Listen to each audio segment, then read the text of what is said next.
नमस्कार विद्यार्थियों, मैं अरविंद सुलानिया, सहायक आचार्य इतिहास, राजकीय महाविद्यालय श्री गंगानगर, आज आपको होम रूल लीग आंदोलन के बारे में बताऊंगा। 1914 में प्रथम विश्व युद्ध प्रारंभ हो चुका था और ब्रिटिश सरकार ने भारत को भी युद्ध में मित्र राष्ट्रों की ओर से शामिल कर लिया था। इसी बीच कांग्रेस और मुस्लिम लीग के मध्य आपसी मनमुटाव को कम करते हुए 1916 में लखनऊ समझौता हुआ और इस समझौते के तहत कांग्रेस और मुस्लिम लीग एक हो गए। जिस समय घटना हो रही थी उसी समय भारत में गृह आंदोलन की मांग के लिए भी आंदोलन जोर पकड़ रहा था। इस आंदोलन के प्रणेता लोकमान्य गंगाधर तिलक और श्रीमती एनी बेसेंट नामक एक आयरिश महिला थी। दोनों ने दो होम रूल लीग स्थापित की, लेकिन उनमें आपसी सहयोग भी था। अब हम बात करेंगे होम रूल आंदोलन के प्रारंभ होने के कारण। कांग्रेस के विभाजन के बाद राष्ट्रीय स्तर पर कोई बड़ा आंदोलन खड़ा नहीं हो पाया था और जनता राजनीतिक निष्क्रियता से ऊब चुकी थी। ऐसे में राजनीतिक निष्क्रियता को समाप्त करने की इच्छा होम रूल लीग के प्रमुख उत्प्रेरक का कार्य बन के उभरी। 1907 में सूरत अधिवेशन में कांग्रेस का विभाजन गर्म दल और नरम दल में हो चुका था। इस कारण कांग्रेस की एकता समाप्त हो चुकी थी और वो लगभग निष्क्रिय जैसी हो गई थी। अतः लोगों में जान फूंकने और आंदोलन को स्थायित्व प्राप्त करने के लिए होम रूल आंदोलन प्रारंभ किया गया। इसके अलावा प्रथम विश्व युद्ध तथा इसके बाद अंग्रेजों के अत्याचारों में भी वृद्धि हो गई थी। साथ ही जनता बढ़ती महंगाई से भी परेशान थी। इन कारणों ने जनता को आंदोलन करने के लिए भी प्रेरित किया। गर्मपंथी और नरमपंथी दोनों ही पक्ष कांग्रेस के विभाजन से प्रभावित थे। कांग्रेस के टूटने के कारण सरकार नरमपंथियों की मांगों को नजरअंदाज कर रही थी। ऐसे में होम रूल लीग आंदोलन दोनों के बीच समन्वय तथा सरकार के सामने भारतीय मांगों को सशक्त रूप से उठाने का एक साधन बनकर उभरा। तिलक को जेल से आज़ाद किया जाना भी आंदोलन के उत्प्रेरकों में शामिल है। वस्तुतः तिलक आंदोलन के एक महत्वपूर्ण नेतृत्वकर्ता के रूप में उभरे और उन्होंने आंदोलन को व्यापक प्रचार प्रसार किया। होम रूल लीग शब्द आयरलैंड के एक ऐसे आंदोलन से लिया गया है जिसका सर्वप्रथम प्रयोग श्यामजी कृष्ण वर्मा ने 1905 में लंदन में किया था, लेकिन इसके सार्थक प्रयोग करने का श्रेय बाल गंगाधर तिलक और श्रीमती एनी बेसेंट को जाता है। भारत में दो होम रूल लीग स्थापित की गई, जिनमें से एक की स्थापना बाल गंगाधर तिलक ने अप्रैल 1916 में पूना में तथा दूसरे की स्थापना श्रीमती एनी बेसेंट ने सितंबर 1916 में मद्रास में की। 1914 में जिस समय तिलक भारत वापस आए उस समय भारत का राजनीतिक वातावरण गर्म था। युद्ध को राष्ट्रवादियों ने एक वरदान के रूप में समझा और स्वराज की प्राप्ति के लिए अपनी गतिविधियां तेज करने का निश्चय किया।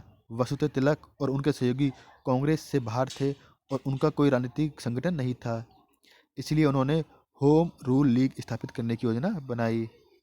1915 में नेशनलिस्टों की पूना सभा में जोसेफ बैप्टिस्टा ने होम रूल लीग स्थापना का सुझाव दिया, जिसके परिणाम स्वरूप 28 अप्रैल 1916 को बेलगांव में इंडियन होम रूल लीग की स्थापना की गई।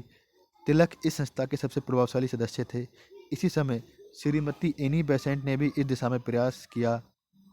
लंदन में 1914 में उन्होंने होम रूल लीग की स्थापना कर ली। वैसे कांग्रेस की भी सदस्य वो थी।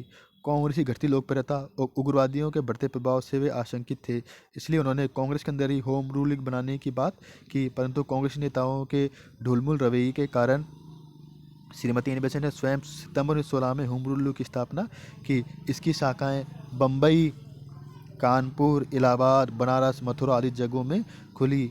मोतीलाल नेहरू, तेज बहादुर सप्रू इसके प्रमुख सदस्य थे। बाल गंगाधर तिलक और श्रीमती एनी बेसेंट भी की दोनों संस्थाओं ने भारत में गृह शासन के लिए तूफानी वातावरण तैयार कर दिया। तिलक और श्रीमती एनी बेसेंट ने संपूर्ण देश का दौरा कर जनता को अपने उद्देश्यों से परिचित कराया। बाल गंगाधर तिलक ने मराठा और केसरी तथा श्रीमती एनी बेसेंट ने न्यू इंडिया और कॉमनवेल्थ नामक अपने अखबारों के माध्यम से लोगों में गृह शासन की मांग के प्रति चेतना जगाई। अब हम बात करेंगे होम रूल लीग के उद्देश्य। स्थानीय स्वशासन और विधानसभाओं में जनता के निर्वाचित प्रतिनिधियों द्वारा स्वशासन स्थापना, भारतीय राजनीति से उग्रवादियों और आतंकवादियों का प्रभाव कम करना, इसके लिए शांतिपूर्ण एवं वैधानिक आंदोलन को पर बल देना, भारतीय जनता को सुषुप्त अवस्था से जगाकर उसमें राष्ट्रीय आंदोलन की भावना भरना। श्रीमती एनी बेसेंट इस आंदोलन के द्वारा अंग्रेज हितों को भी सुरक्षित करना चाहती थी। वे समझती थी कि भारत की तत्कालीन स्थिति में अंग्रेजों का हित इस बात में था कि वे भारतीयों को गृह शासन का अधिकार प्रदान कर संतुष्ट रखें, लेकिन तिलक के विषय में यह बात नहीं कही जा सकती। वह सिर्फ स्वराज चाहते थे, अंग्रेज साम्राज्यवाद से उन्हें कोई सहानुभूति नहीं थी। अब हम बात करेंगे आंदोलन का प्रसार और सरकार की दमनकारी नीतियाँ। इन उद्देश्यों से प्रेरित होकर तिलक और एनी बेसेंट ने संपूर्ण भारत में अपने सिद्धांतों का प्रचार किया। उनका सर्वत्र स्वागत किया गया। देश के अनेक प्रभावशाली नेता इसके समर्थक बन गए। सारे देश में होम रूल लीग समितियां स्थापित की गई। कांग्रेस और मुस्लिम लीग की एकता ने इसे और बढ़ाया। अब तिलक ने स्पष्ट शब्दों में कहा कि स्वराज्य मेरा जन्मसिद्ध अधिकार है और मैं इसे लेकर ही रहूंगा। तिलक के इन विचारों की महत्ता भी दिन ब दिन बढ़ती जा रही थी। एक ही साल में इस लीग के सदस्यों की संख्या 14,000 हो गई। तिलक ने स्पष्ट किया कि कांग्रेस तो सिर्फ विचार विमर्श करने और प्रस्ताव पारित करने वाली संस्था है, लेकिन होम रूल लीग स्वराज के प्राप्त करने के लिए साल भर आंदोलन करने वाली संस्था है। तिलक ने महाराष्ट्र और मध्य भारत में और शेष भारत में श्रीमती एनी बेसेंट ने राजनीतिक चेतना की लहर जगा थी। श्रीमती एनी बेसेंट की थियोसॉफिकल सोसाइटी ने भी इस चेतना को बढ़ाने में मदद की। वस्तुतः होम रूलिंग आंदोलन की वो प्रवक्ता भी बन चुकी थी। समूचे भारत में गृह शासन की मांग जोर पकड़ रही थी। उस स्थिति का वर्णन करते हुए नेहरू ने लिखा है कि देश के वातावरण में बिजली से दौड़ गई। हम नवयुवक एक विचित्र उत्साह और स्फूर्ति का अनुभव कर रहे थे और हमें यह आशा करते थे कि इसका परिणाम भविष्य में अच्छा होगा। परंतु इस आंदोलन की व्यापकता से सरकार बुरी तरह घबरा गई और वह भारत के बाहर युद्ध में फंसी हुई थी और भारत के अंदर आतंकवादी और गृह शासन आंदोलनकारियों उसे परेशान कर रहे थे। अतः सरकार की पहली प्रतिक्रिया इसे दबाने की थी। तिलक ने देश भर का भ्रमण किया और उनके पत्रों मराठा और केसरी पर प्रतिबंध लगा दिया गया। श्रीमती एनी बेसेंट को गिरफ्तार कर लिया गया। अनेक नेताओं को जेल की हवा खानी पड़ी, परंतु इससे आंदोलन कमजोर नहीं हुआ। 1917 में श्रीमती एनी बेसेंट को कांग्रेस का अध्यक्ष बनाया गया। इसी बीच मई 1917 में मेसोपोटामिया आयोग की रिपोर्ट प्रकाशित हुई, जिसमें भारत सरकार के कार्य की आलोचना की गई। परिणाम स्वरूप भारत सचिव मिस्टर चैम्बरलेन को अपने पद से इस्तीफा देना पड़ा और उनकी जगह मॉन्टेग्यू आए। इसी बीच कांग्रेस और लीग द्वारा भारत में सत्याग्रह प्रारंभ करने की दिशा में प्रयास किया गया।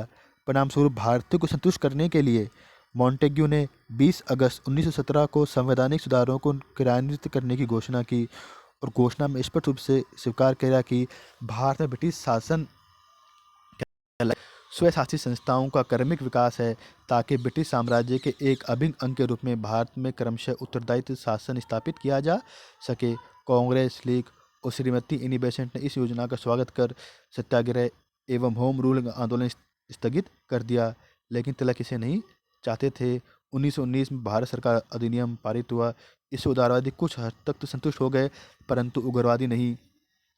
उग्रवादियों के बढ़ते विरोध के कारण कांग्रेस में पुनः फूट पड़ गई और 1918 में सुरेंद्रनाथ बैनर्जी ने कांग्रेस के अध्यक्ष बने और उन्होंने कांग्रेस की अध्यक्षता में अखिल भारतीय राष्ट्रीय उदारवादी संघ की स्थापना कर ली और ये मॉडरेट कांग्रेस से अलग हो गए। होम रूलिंग आंदोलन ने भारत के स्वतंत्र संग्राम को निश्चित और व्यापक रूप से प्रभावित किया। इसने भारतीयों की स्वतंत्रता प्राप्ति की आकांक्षा को और अधिक तीव्र कर दिया। गृह शासन और वैधानिक सुधारों की मांग प्रारंभ हो चुकी थी। परिणामस्वरूप सरकार को 1919 का अधिनियम पारित करना पड़ा। इस आंदोलन ने कांग्रेस में नई जान फूंक दी। कांग्रेस भी अब सरकार के प्रति अनुदार बनने लगी। उदारवादी विचारधारा वाले कांग्रेस छोड़कर अलग होने लगे। अब कांग्रेस में महात्मा गांधी का उदय हुआ, जिन्होंने स्वतंत्र संग्राम को नई दिशा दी और अंततः भारत को आज़ादी भी दिलाई। इस आंदोलन का विस्तार शहरों के साथ साथ गाँव में भी हुआ। उदाहरण के लिए श्रीमती एनी बेसेंट के नेतृत्व वाली लीग की कई शाखाएं गाँवों में थी। उत्तर प्रदेश और गुजरात के ग्रामीण क्षेत्रों में भी आंदोलन की शाखाएं का विस्तार हुआ।